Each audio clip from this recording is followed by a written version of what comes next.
एक समय की बात है, एक छोटे से गांव में, जहां प्रेम और सहानुभूति की भावना हर किसी के दिल में बसी थी।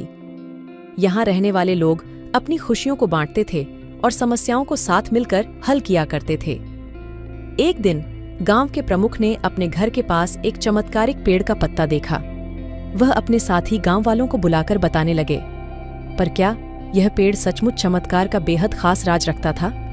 कुछ लोग मानते थे कि जो भी इस पेड़ के नीचे बैठे और मांगे उसे वही मिल जाता था।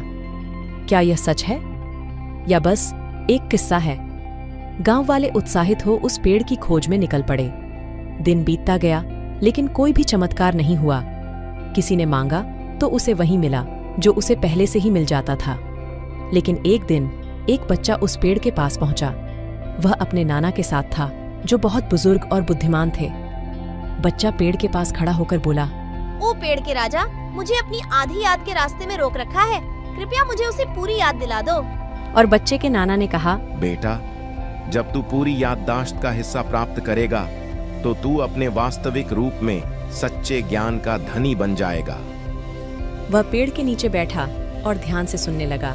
पेड़ के झूले बादलों के भीतर से आवाज आई, बच्चे याद दिलाने के लिए तैयार हो जाओ। फिर एक चमत्कारिक दृश्य उसकी आंखों के सामने आया। पूरे गांव का नजारा वहां उसके सामने था। उसने अपनी याददाश्त की यात्रा शुरू की। वह देखता रहा, सुनता रहा और महसूस करता रहा। उसने अपने गांव के लोगों की खुशियों और दुखों को महसूस किया। उसने अपने पिता की सारी कड़वाहटों को भी महसूस किया। और फिर एक बार उसने वास्तविकता का सामना किया। उसकी आंखों में आंसू थे और उसका दिल भरा हुआ था। वह पेड़ से बाहर निकला और अपने नाना को गले लगा। उसने अपनी याददाश्त का सार उनसे साझा किया। उसके नाना ने उसे गोद में उठाया और कहा, तूने ज्ञान का सच्चा धन प्राप्त किया है मेरे बेटे। बच्चा वास्तव में उसी दिन से बदल गया। उसने अपने गांव वालों की सहायता करना शुरू किया और उनके बीच एक सच्चे नेता बन गया।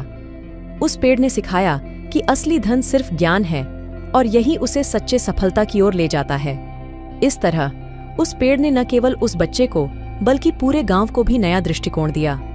और उस चमत्कारिक पेड़ की कहानी आज भी गांव के हर बच्चे की मुंह बोली है।